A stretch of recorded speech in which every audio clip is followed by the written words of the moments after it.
Fala aí, galera, aqui é o Cidadão X, voltando aí depois de alguns dias. Como sempre, eu não posso me dedicar ao canal como eu gostaria, né, ou como a situação exige hoje, mas estava com os problemas pessoais, né, dessa vez agora uma pessoa da minha família estava numa situação delicada aí de saúde, e a minha posição dentro da família exige que eu dedique um pouco mais de atenção a essa situação. Mas, cara, eu acho que eu gostaria, se você me permitir, de falar sobre política. Pô, eu tô dando risada aí, cara, não tava rindo esses dias. Não é porque a origem desse conteúdo aqui veio de um novo escândalo revelado recentemente, que atinge o atual governo Bolsonaro. Nada de novo, nada espetacular, nada assim também tão escandalizador, porque é comum escândalos e polêmicas absurdas ou crimes desse governo, mas é o que está todo mundo falando hoje, ou pelo menos nesses últimos dias. Nem todo mundo, como eu gostaria que fosse. É o caso do Pandora Papers. Sabe o que é Pandora Papers? O nome é bonito, né, cara? Nada mais do que vazamento de dados, que revelam algumas pessoas com contas ou empresas num esquema chamado offshore, situados em paraísos fiscais, cara? Aí tem vários termos aqui entre Pandora, offshore e paraíso fiscal, que a galera fica meio que sabe o que mas talvez não tenha se importado muito nos detalhes, ou não faz parte dos seus interesses cotidianos aí, tá mais preocupado com o Nego do Borel do que com o escândalo envolvendo aí o atual ministro da Economia do Brasil, por exemplo, que tem uma conta, ou eu acredito que tenha várias contas offshore em paraísos fiscais. Por aí você já viu que é algo suspeito, né? Um cara que tem conta em paraíso fiscal.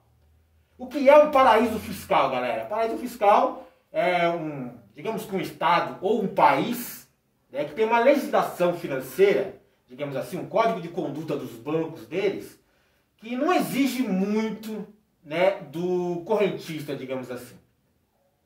Ou o sistema financeiro deles não exige muito das pessoas que querem abrir uma empresa lá, por exemplo.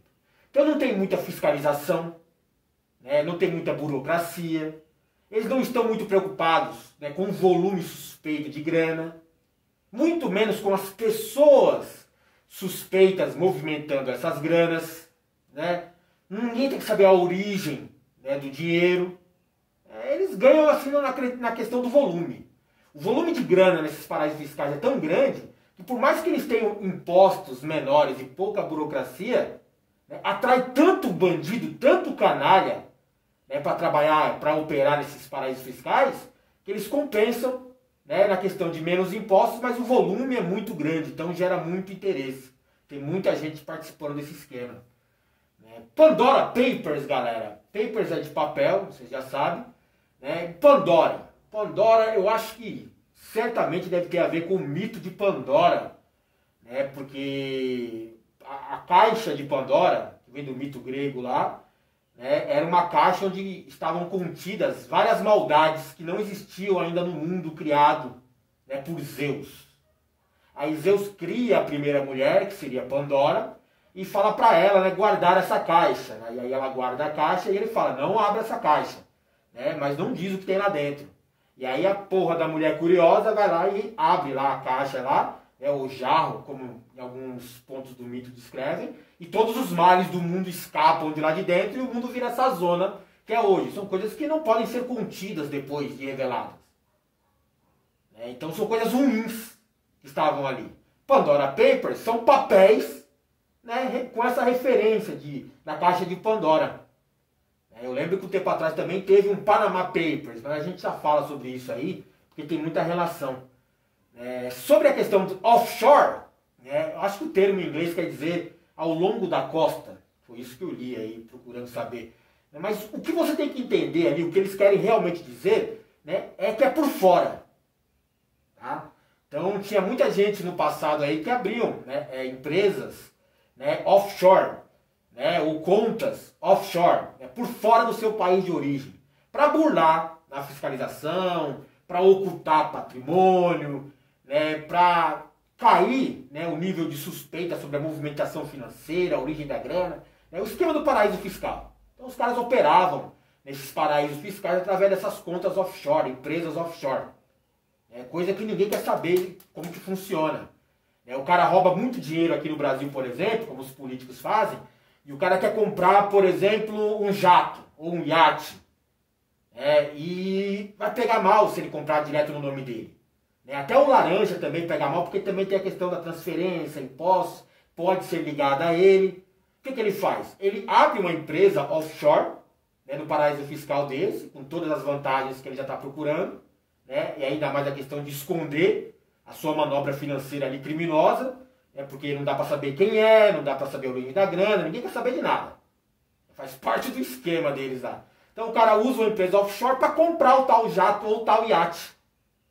Diz que está no nome da empresa. E aí o cara usa como se fosse dele. Você não consegue ligar aquela coisa a ele, porque tem toda uma burocracia realmente de você identificar o real dono da tal empresa com nome fantasia ou da conta, por questão de sigilo pessoal. Então é um grande esquema muito bem montado e não é utilizado de hoje só não. Não é uma coisa que foi revelada agora, 2021, Pandora Papers, não. Esses esquemas de paraíso fiscal e offshore, essas contas secretas aí, sem nenhum tipo de controle ou fiscalização, já tem de muito tempo. Foi criar esses paraísos fiscais, esse esquema de offshore, foram criados justamente para bandido operar. E até hoje eles são preservados. Existem os paraísos fiscais que ninguém mexe. Lógico que tem mais uma cobrança da sociedade em cima disso hoje, algumas autoridades, que muitas vezes o país está perdendo, por exemplo, na cobrança de impostos, com um cara que opera dentro da sua fronteira, mas manda a grana para fora, por exemplo. Então não paga impostos. Ou às vezes um bandido está ocultando o seu real patrimônio, que poderia levantar suspeita, através de um esquema desse. Então reduz o nível de suspeita sobre ele. O canalha, bandido, como eu disse para você, envolvido nessas operações, ele vai alegar que ele está querendo procurar uma legislação mais simples, menos burocrática, ou menos impostos a pagar. É uma coisa que você também deveria ir atrás, mas você não tem condição de abrir uma conta no exterior, com todo esse esquema, com as exigências, que apesar de que para um banqueiro é mínima, para você deve ser quase que impraticável, inviabilizando você de ter um esquema desse aí, mesmo porque você não tem grana nem para sobreviver, os dias que estão aqui, muito menos para guardar e abrir uma empresa lá para desviar a grana, cara. A real é que esses caras estão procurando isso mesmo, tá? Não é só questão de redução de impostos. É o sigilo do processo todo que resguarda o bandido. O bandido não é exposto. Então não sabe quanto que o cara movimentou, ninguém quer saber a origem da grana, nem quem é o real dono do esquema. Certo? Então funciona muito bem para eles. E vai continuar funcionando durante muito tempo. Todas as vezes que surgem alguns grandes vazamentos de dados relacionados ao sistema financeiro, eles falam dessas contas offshore. Recentemente a gente ouviu falar de uma empresa aí que está envolvida na compra de vacinas com o governo Bolsonaro, se não me engano a Precisa, e outras empresas criadas só para isso, que os caras abrem essas empresas nesses paraísos fiscais, já que não tem que pagar tanto imposto lá, mesmo que ele vá operar aqui no Brasil, mas lá eles não pagam imposto. Ninguém quer saber a origem da grana, ou quanto entrou e quanto saiu. Certo? Então é um esquema muito bem bolado. E não fica o nome do cara exposto. Então os caras iam comprar vacina aqui no Brasil, e iam fazer essa grana sair do Ministério da Saúde, ir para essa conta em paraíso fiscal, nessas offshore, superfaturar ou roubar mesmo a grana da vacina, e depois sumir com ela. Porque a partir dali, cara, desaparece o dinheiro. É fácil manobrar ele. É fácil lavar dinheiro. Funciona muito bem para lavar dinheiro essas empresas. Vem de um fundo criminoso, alguma operação criminosa, entra nessas contas e a partir dali o cara começa a operar de maneira legal o dinheiro, investir na bolsa ou comprar algum tipo de patrimônio que seja ligado a ele, mas é oculto, que ele vai usufruir, que ele vai se beneficiar, mas ninguém sabe que é dele, por exemplo. E nunca tem um envolvimento real do criminoso. O esquema é muito bem montado, tá? Por exemplo, eu gostaria que você observasse que nem toda a imprensa, ou os canais de comunicação que trabalham com a opinião pública, se aprofundaram muito nesse caso aí, nesse Pandora Papers, que é esse vazamento de dados que revelou um monte de nomes, né, com um monte de volume de grana lá, com um monte de quantidade de dinheiro lá, né, operado por esses caras. Então foi revelado o nome, onde era o esquema do cara, quanto que ele movimentou. Esses vazamentos de dados são interessantes, tá? Porque tem grande credibilidade, apesar de que geralmente, né, a vítima do vazamento, o criminoso exposto ali, fica, né, tentando tirar a credibilidade, né, acusando de ser um ataque hacker, por exemplo, ou uma investigação ilegal, né, ou ficar querendo, mas o meu sigilo e a minha privacidade, o cara é bandido, pô. O cara é bandido, né? O esquema dele depende de manter a privacidade e o sigilo dele para ele não ser pego. Então você vai ver que já teve esse vazamento lá atrás, no caso do Panama Papers, né, que teve envolvimento de grandes políticos e algumas empresas aqui do Brasil. Você também tem vazamento de dados nesse nível, né, com o Wikileaks, lembra do Assange e tal, depois tem o Snowden fazendo isso. O próprio movimento do Anonymous, né, que gosta de, né, incitar a opinião pública contra o sistema, também trabalha com vazamento de dados. E é só assim que a gente fica sabendo. Curioso é que uma boa parte da imprensa normal, aquela que tem grande influência sobre a opinião pública, não se aprofunda muito, né, em escândalos do tipo, como não se aprofundou nesse agora. É do Pandora Papers, que envolve aí o atual ministro da Economia, Paulo Guedes, o presidente do Banco Central Brasileiro e algumas outras figuras, né, muitas delas ligadas ao atual governo. Gente que opera nesse sistema criminoso. A imprensa atual, como a Globo ou os grandes jornais, né, não quiseram dar muita atenção, ou não se aprofundar muito nesse Pandora Papers, né, porque, cara, vai revelar nomes que eles não querem que sejam revelados. Porque os donos da imprensa, que, querendo ou não, né, apesar de ajudar a opinião pública muitas vezes, ela ainda é mercenária, ela ainda tem dono, e o dono tem os seus interesses a serem preservados. Muitos desses donos também trabalham com essas offshore, esses paraísos fiscais. Então por que o cara vai revelar que ele mesmo é um dos criminosos envolvidos no esquema? Então eles preferem não mexer muito nisso. Não vamos entrar muito em detalhes, nomes e tal, ou falar que isso é realmente um escândalo criminoso, né, imperdoável, né, para a sociedade, que tem que ser cobrado, tem que ter justiça, não. Melhor não falar sobre isso, vamos falar sobre outra coisa. O Nego do Borel estava aí desaparecido e tal. É mais interessante, entende? Por isso que alguns veículos de comunicação que ainda atingiu o governo Bolsonaro, né, arriscaram, né, logicamente ocultando, né, algumas pessoas, mas destacando ali o Paulo Guedes, ou o presidente do Banco Central do Bolsonaro, né, mas a Globo, por exemplo, resolveu que esse não é, apesar de atacar o Paulo Guedes, offshore, paraíso fiscal, não é um escândalo que vale a pena, né, mostrar para a sociedade que é inaceitável isso. Porque os donos da Globo também operam com essas offshore. Assim como os donos da Band, os donos do Estadão, os donos da Record, principalmente os donos da Record, os pastores e tal.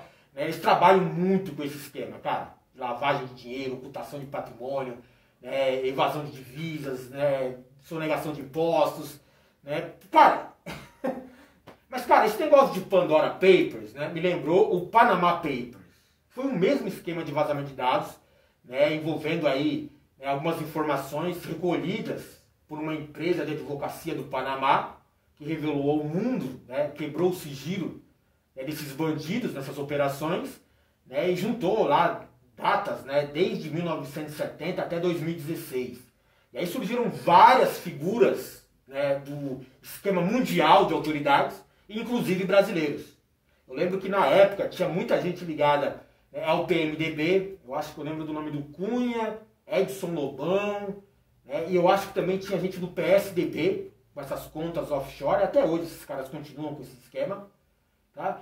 E foi revelado também que várias autoridades mundiais, várias celebridades tinham esse esquema. Né? Então, quando você está gerando uma conta em outro país, para não pagar imposto aqui, você está sonegando imposto. Você ganha aqui e desvia o dinheiro para lá. Além de ocultar patrimônio, além de ter um esquema para manter um sigilo, para ninguém suspeitar do volume de grana movimentado, nem a origem da grana. É todo um esquema que eu já falei para vocês. Estou sendo redundante de novo, né? Como eu já avisei para vocês, tem coisas que tem que marcar para você ver a gravidade e entender. Né? Esse é o esquema, ocultar patrimônio, desviar verba suspeita, gente suspeita no processo, né? Lavagem de dinheiro, né? Sonegação de impostos. Entendeu? Tem que ficar marcando isso para vocês. E eu lembro que no Panama Papers também tinha muitas contas ligadas a membros, por exemplo, de grandes empreiteiras no Brasil. Aquelas empreiteiras que foram envolvidas no processo da Lava Jato. Todas elas tinham esse esquema de offshore, né, em paraísos fiscais, né, que é para onde vai a grana desviada da corrupção. Eu lembro que até a Petrobras também, tinha muitos diretores da Petrobras ligados a contas desses paraísos fiscais em offshore.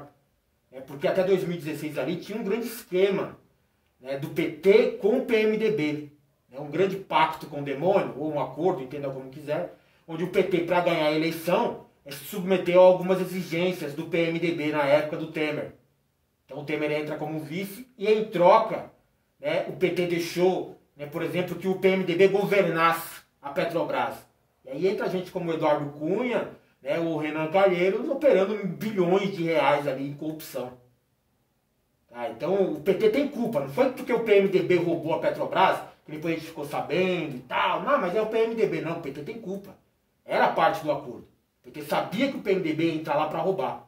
E isso foi revelado no Panama Papers, mas você não se importou porque ninguém se aprofundou muito nisso. Agora, nesse Pandora Papers, né, outro caso de vazamento, a gente acaba, né, sabendo que, por exemplo, o velho da van ligado ao governo Bolsonaro opera nesse esquema, coisa normal, ele até reconheceu na CPI, né, manipulando essa operação criminosa por vários anos, né, quase 20 anos operando esse esquema aí. Sonegando impostos, ocultando patrimônio, desviando dinheiro. Né? Então tem montado. Por exemplo, tem uma empresa Riachuelo, envolvida em vários casos, né, de escravidão moderna no Brasil hoje. Várias denúncias. A Riachuelo, também de um empresário ligado ao grupo Bolsonaro. Né? Tem essas contas. A MRV, uma empreiteira aí que também está envolvida em escândalos, né, de exploração da classe trabalhadora mais humilde, também tem essas contas offshore, a diretoria envolvida nesse processo aí. A Prevent Senior, cara. Prevent Senior também está envolvida em contas offshore. Os donos da empresa têm contas nesses paraísos fiscais revelados agora no Pandora Papers. A Prevent Senior, essa que estava agora mesmo envolvida na CPI, que foi revelado que os caras estavam com um protocolo nazista.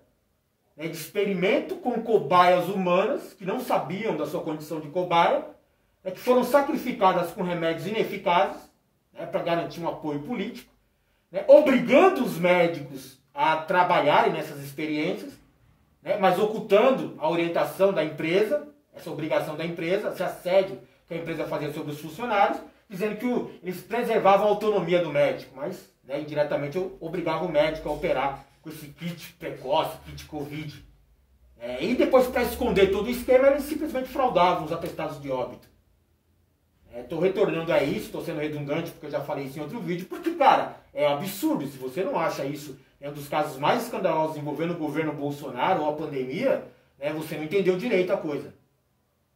E por que está todo mundo hoje falando, quem quer falar sobre o assunto, falando de Pandora Papers, e falando do Paulo Guedes, porque o nome dele está lá, como a gente já falou, assim como o do presidente do Banco Central do Bolsonaro. O que é interessante é que nesses dois casos, esses caras são autoridades públicas do Brasil, sempre aquele discurso patriótico e tal, vamos investir no Brasil, vamos melhorar o Brasil, quando na verdade eles investem a própria grana deles, que a gente nem sabe a origem, certamente é uma origem criminosa, ilegal, eles desviam esses recursos, sonegando impostos, e operam no exterior, quer dizer, nem eles acreditam no trabalho deles. Mas a coisa ainda é pior, porque é ilegal o que eles fazem. Pensa bem, o cara é ministro da Economia, o Paulo Guedes. O ministro da Economia, que quando assumiu o governo, disse que o dólar a 1,80, esquece, isso é ruim para o país. A mesma galera que assumiu o poder dizendo que era um absurdo, dólar a 1,99 com a Dilma, tem que tirar ela daí, para aí o dólar vai cair, vai melhorar a condição do brasileiro, é a mesma galera hoje que apoia o governo que diz que dólar alto é bom. Paulo Guedes declarou publicamente que dólar alto é bom, talvez para ele, que tem dólar investido no paraíso fiscal no exterior, ou para os grandes empresários, que têm commodities, produtos vendidos em dólar. Então, para essa galera que exporta para o exterior, negocia em dólar, o dólar alto é bom, mas o dólar alto é péssimo para o pobre, que é a maioria do brasileiro, correto? Mas eles fazem você crer, ou pelo menos uma parcela da população crer, que dólar alto é bom agora. Era ruim antes com o PT, com a esquerda, como eles dizem. Mas com a direita neoliberal, o dólar alto é bom. Falou o pobre que não tem nem onde morar. Nunca vi uma nota de dólar, mas eu sou pobre de direita e conservador. Eu sou neoliberal. Os idiotas, cara. E outra, detalhe, a conduta criminosa do Paulo Guedes na posição onde está, além de toda essa hipocrisia, esse discurso, é que ele achava um absurdo, né, empregada indo para Disney, porque o dólar alto, né, não impossibilita isso. Mas com o dólar baixo, acontecia esse tipo de absurdo. Por isso estava cheio de pobre nos aeroportos. Então como é que eles pensaram? Como é que a gente vai proibir a empregada de ir ao aeroporto, pegar um avião e ir para Disney? Vamos levantar o dólar. Porque eu tenho um dólar, vou ganhar muito com o dólar alto, e ela vai parar de ir no mesmo lugar que eu. É absurdo, né, cara, como esses caras tratam, que gente que ainda aceita. A ilegalidade ali, a conduta mais criminosa do Paulo Guedes, que é o grande escândalo de tudo isso que eu estou falando para vocês aqui, é que o Paulo Guedes, assim como o presidente do Banco Central, que tem várias dessas contas, eu acredito que muito mais do que já foi revelado, né, ganharam muito dinheiro com esse esquema. O Paulo Guedes foi revelado que ele subiu, né, os valores aí em milhões de reais nas contas dele, só com o ganho que ele teve em cima do dólar que disparou, sob a sua tutela, sob a sua gestão da economia, ele ganhou cerca de 15 milhões de reais, mas eu tenho certeza que foi muito mais do que isso, tá? Fizeram contas aí de que o Paulo Guedes ganhava por dia, chegava a ganhar 15 mil reais só com a valorização, né, do dólar em cima do real, só detonando o real e fazendo o dólar subir artificialmente. 15 mil reais por dia. Eu fiz uma conta aqui rápida, aqui, entre salário de Paulo Guedes, mais os esquemas da mala. Eu imagino que o Paulo Guedes, esse esquema de dólar, desvio, acordos e tal, que ele deve estar tirando, por aí, uns 500 pau por mês. Estou falando de 500 mil reais por mês. Com todos os esquemas operando certinho, dólar disparando e tal, mais o salário, mais os penduricários, mais umas malas, 500 pau por mês esse cara tá ganhando. E aí ele converte tudo em dólar. E aí ele vem e faz uma grande declaração, fala uma grande merda, e o dólar dispara. E aí o que ele tinha, por exemplo, de um patrimônio de 20 milhões de dólares, numa declaração absurda, mas bem pensada dele, faz o dólar subir de 4 reais para 7 reais. Então ele ganha 3 reais em cima de uma declaração para outra, assim, 3 reais em cima de todo o patrimônio que ele tem, de toda a fortuna que ele tem. Porque o dólar dispara. Pelo menos aqui no Brasil, o poder de compra dele é absurdo. Com a mesma quantia, ele não precisa nem trabalhar. Como é que ele tem uma empresa do quê, o Paulo Guedes, cara? Produz o quê? Quem trabalha para o Paulo Guedes? Ninguém. É só especulação financeira, é só números. E o cara tem o poder na mão de manipular a economia, de manipular artificialmente o preço do dólar. Além, é claro, de ter acesso a informações privilegiadas. Ou amanhã vai sair um grande escândalo envolvendo a empresa. Compra as ações daquela empresa, vende as ações, compra dólar. Amanhã vai surgir um problema aí que vai aumentar o preço do dólar. Vai ter uma denúncia. Ou o Bolsonaro está preparando um discurso para falar uma grande merda. O dólar vai disparar. Ou vamos fazer o seguinte, vamos comprar dólar hoje porque amanhã vai estar valendo mais. Então, cara, isso é crime. Crime. Esses caras são proibidos de fazer isso. Não é porque é só imoral e antiético. Existem todos os códigos, né, de ética, né, na posição de políticos que impedem eles de fazer isso. Mas todo mundo faz. Os ministros da economia do Lula também fizeram isso.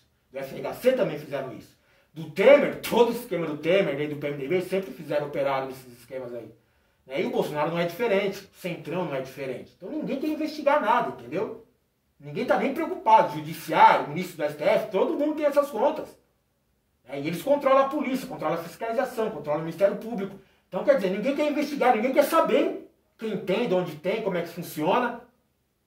E a opinião pública também não precisa, porque os grandes empresários de comunicação, que controlam a imprensa, também têm essas contas. Então ele também vai fazer com que você não saiba. Mas o Paulo Guedes é um cara que atrapalha a sua vida, ele faz o dólar disparar.